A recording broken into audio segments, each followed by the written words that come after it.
So the WNBA expansion draft rules were just posted and then deleted by the WNBA, but by WNBA communications. But we're gonna see here. Can we see anything from Chloe Peterson here?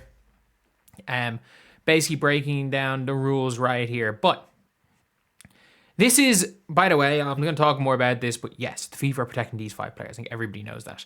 Players the FIFA won't protect. Yeah.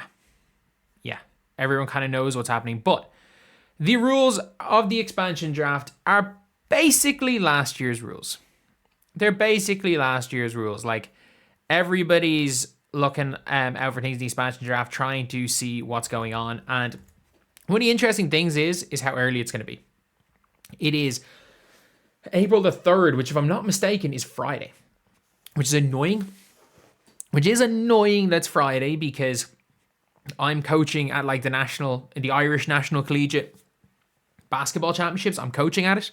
So I'm like, I was supposed to be doing something Friday night, and I have to coach on Saturday morning at 9 a.m. And I'm like, I'll be up till 4 a.m. doing this expansion draft shit. But it is what it is. And I also think it's the night of the Final Fours, if I'm not mistaken.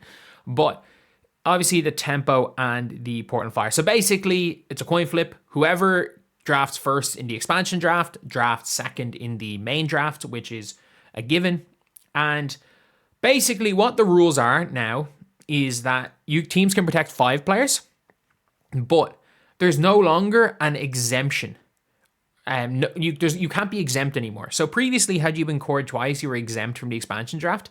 So because there were exemptions, for example, if you were the Storm, I'm pretty sure, I could be wrong with this, but Nneka and Skylar were both exempt from the draft. So they were completely exempt. I think Jewel Lloyd was exempt from the draft. A lot of these players, I think John Quell was exempt from the draft for the New York Liberty. So a lot of these players, because they've been cored the 2 years, the only way you could, what would happen is that you basically got the rights. You got the rights to these players, and you could get the core rights to the player in the expansion draft. Just like restricted free agents, you get the restricted free agency rights. Reserve free agents, you get the reserve free agency rights. But what is happening now is that there's no exemptions, because the Supermax contract is you can only get a Supermax from your current team. So what it is now is you're going to be seeing players that previously would have been exempt, they can now get taken and given to Supermax. So each team can only draft 1 unrestricted free agent. So the way there's like, by the way, if every single team protected every single unrestricted free agent, there still would be tens of unrestricted free agents. Like, teams can protect 5 players. What you're going to see is rookie contracts, reserve free agency rights, restricted free agency rights. Teams are only going to protect an unrestricted free agent if, 1, they're confident they're not going to be given to Supermax or cord. So if you are at a Toronto Tempo and you just draft hypothetically, because it's an easiest player to talk about for this, if the Toronto Tempo drafts Sophie Cunningham, Toronto have the option to core her. So they can core her and give her to Supermax. And that means, obviously, she's there. She's on the team. There's nothing you can do about it. She's cored. They have her cord rights. They have the franchise tag rights.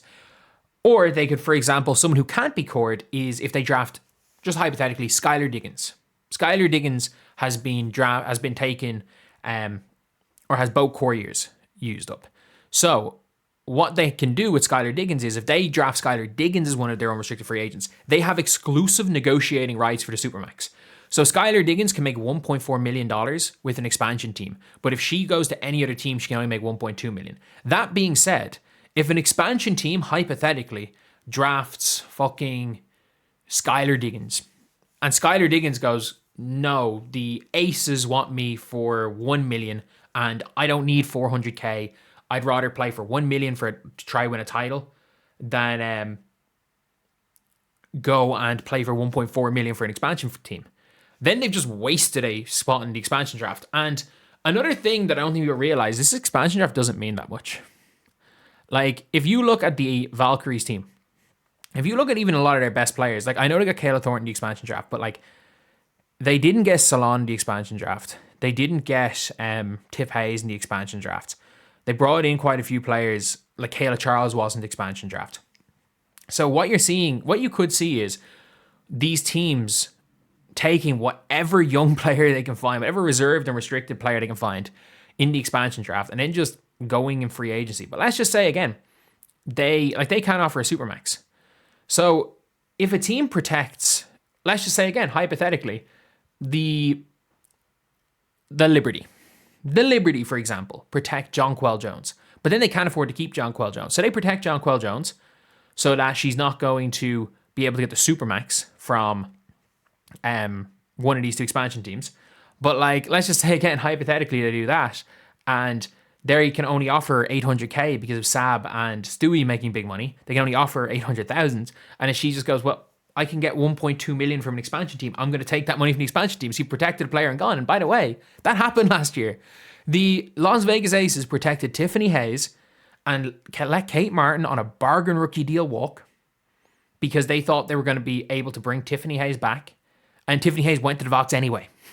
Like, that happens. These rules are the exact same as last year, except for the fact that one of these expansion franchises are allowed to take there's no exemptions anymore. There's no core exemption because they're allowed to negotiate for Supermax. However, any unrestricted free agent that has used up their core years, they can just walk if they don't want to stay. So the expectation is that there's going to be a star that wants to play for the Supermax. Like, there might be like a third star. So a Gabby Williams, if Seattle want to go young, like a NECA maybe, or a Skylar Diggins that will just want one big payday. A Brittany Sykes, a Jonquel maybe, if she just wants she goes and plays in China every year. I think she just wants a big payday and she's playing Project B. A Jonquel who might just want one last big payday, big Supermax contract for her with a couple of years left. She's already won a championship. She's won a finals MVP. She's been an MVP. Maybe she just wants one big payday. And a Rike maybe. Because there's nothing, again, by the way, like, if they don't want to core Rike, if you're Dallas, like, if Dallas don't want to core Rike, and they'd be dumb to protect her, because Dallas are the one team that has, like, an abundance of young players they're going to lose anyway.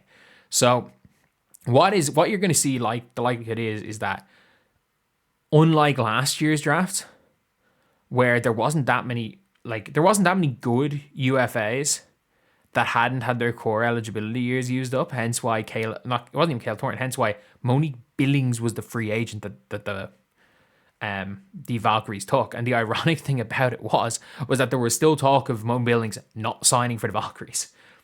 The odds of the Tempo, or, like, for example, again, if the Tempo or the Fire took a Sophie Cunningham, I'm just using her because it's a big name, and offered her 800k, and she was like, oh, I can get 600k from Indiana and I make way more than 200k in bonuses.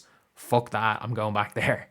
Like, they're not going to draft a player that they're not willing to core, because that player that they're not willing to core can always say no. Or a player that they're giving the Supermax to and that they know doesn't want to sign can always say no. So any player that they sign, that they draft, the expectation is they want to come.